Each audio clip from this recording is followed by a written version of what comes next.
പിന്നെ മിസ്റ്റർ മുകുന്ദൻ, ഞാൻ നിങ്ങൾക്കൊരു ചെറിയ സർപ്രൈസ് തരാൻ പോവുകയാണ്. പ്ലീസ്.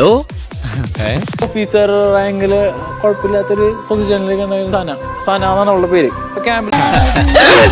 ഇവരെ ഞാൻ എവിടെയോ വെച്ച കണ്ട പരിചയമുണ്ട്.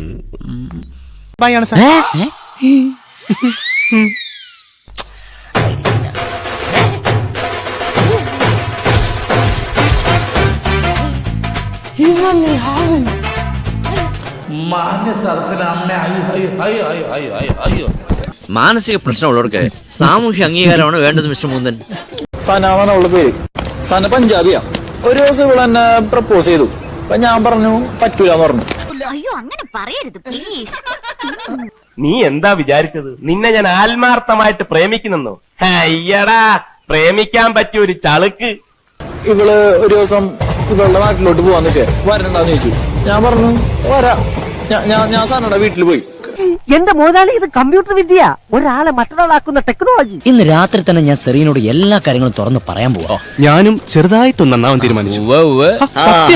ആ ലൈഫില് അത്ര അധികം ഫുഡൊന്നും ഒരുമിച്ച് കഴിച്ചിട്ടില്ല എന്റെ ലൈഫില്. അപ്പൊ ഇതിന്റെ ഇടയില് എന്നും ഇങ്ങനെ വയറു നിറച്ച് ആഹാരം കഴിക്കാനുള്ള യോഗം ഉണ്ടാവണേ.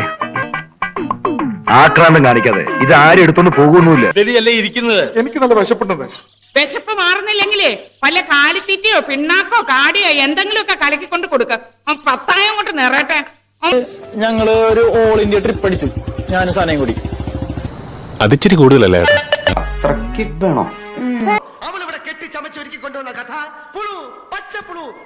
അങ്ങനെ ഒരു ദിവസം ഞങ്ങള് എല്ലാരും കൂടി എന്റെ ട്രെയിനിങ്ങിന്റെ കഴിഞ്ഞിട്ട് ചെറിയൊരു വെള്ളടി പാർട്ടിയൊക്കെ ഉണ്ടായിരുന്നു. അപ്പൊ എന്നെ ഒന്നും കൂടി പ്രപ്പോസ് ചെയ്തു.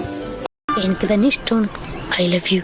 അയ്യേ എനിക്കൊന്നും അവളുടെ ഒരു ഗിത്താറുണ്ട്, അതെനിക്ക് ഗിഫ്റ്റ് തന്നിട്ട് എന്നെ പ്രപ്പോസ് ചെയ്തു. ഞാൻ ആ വെള്ളടിച്ചിരിക്കണ മൂഡില് ഇഷ്ടമല്ലാന്ന് ഞാൻ പിന്നെ പറഞ്ഞു.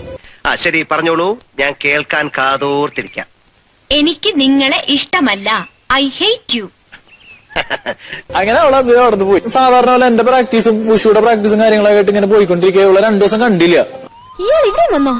അപ്പൊ എനിക്ക് ഇത്തിരി മറ്റേ മിസ്സിംഗ് ഫീലിംഗ് വന്ന്. അപ്പൊ എനിക്ക് ഇത്തിരി ലവ് ഒക്കെ എനിക്ക് തോന്നി. ശരി, എങ്കിലേ എന്നോട് പറ ഐ ലവ് യു. വിശപ്പുറത്ത് ഇങ്ങനെ പുതിയ തോക്കും സാധനങ്ങളൊക്കെ കത്തിയൊക്കെ ഇങ്ങനെ വെച്ചേക്കെ അവളിങ്ങനെ കിട്ടില്ല സാധനങ്ങൾ. അപ്പൊ ഇതൊക്കെ എന്തൊക്കെ നമ്മുടെ നാടൻ മലപ്പുറം കത്തി മുതൽ അൾട്രാ മോഡേൺ മിഷൻ ഗണ്ട് 5 കിലോമീറ്റർ ദൂരത്തേക്ക് സൂം ചെയ്ത് ഫയർ ചെയ്യാവുന്ന ടെലസ്കോപ്പിക് ഇത് അമ്പുമില്ല. ബോംബുണ്ടാക്കാനുള്ള മെറ്റീരിയൽസ് ഉണ്ട്. പാക്കൊക്കെ ചെയ്യാം. അവിടെ ബാഗൊക്കെ ഇങ്ങനെ ഇരിക്കണ്ട. അപ്പൊ ഇങ്ങനെ കാലും വേണം. അപ്പൊ ഇതിന്റെ ഇടയിൽ എനിക്ക് എനിക്കൊരു സാധനം ഗിഫ്റ്റ് എന്ന് പറഞ്ഞ ഒരു വള ഗിഫ്റ്റ് തന്നിട്ടുണ്ടായിരുന്നു. ലോകത്തിലെങ്ങും കേൾക്കാത്ത ഒരു കഥയും പഞ്ചാബിയുടെ ആ ഒരു ഓൾ ഇന്ത്യ ട്രിപ്പ് പോയപ്പോ എനിക്ക് തന്നതാ. എനിക്ക് ഇവരായിട്ടുള്ള ഒരു കണക്ഷൻ ഉണ്ട്. അവരവരൊക്കെ ആയിട്ടുള്ള കറക്റ്റ് നെറ്റിമ തന്നെ ഒരു ബുള്ളറ്റ് കയറി. ദുരന്തം പറച്ചിലൊക്കെ നിർത്തിന്ന് പറഞ്ഞിട്ട് എന്ത് ചെയ്യാനാടാ, ഞാൻ ഇങ്ങനൊരു ദുരന്തനായി പോയി. ഈ വീട്ടിലെ ഏറ്റവും വലിയ ദുരന്തമാണ് ഇവൻ. അങ്ങനെ പുള്ളിക്കാരി മരിച്ചു. ആ ഫ്ലാഗിൽ മൂടി കിടക്കണ ബോഡി മേല് കെട്ടിപ്പിടിച്ച് ഇതാക്കണതൊക്കെ എനിക്ക് ഇപ്പോഴും ഓർമ്മയുണ്ട്. അയ്യോ, ഓർമ്മിപ്പിക്കല്ലേ പൊന്നെ. അങ്ങനെ ഞാൻ എന്താ വെച്ചാല് കാശ്മീർ വിടാൻ ഞാൻ തീരുമാനിച്ചു. ആ സമയത്ത് അസൂയുണ്ട്, വിഷമവും ഉണ്ട്. ആകെ ഒരു ദുരന്ത കഥയാണ്.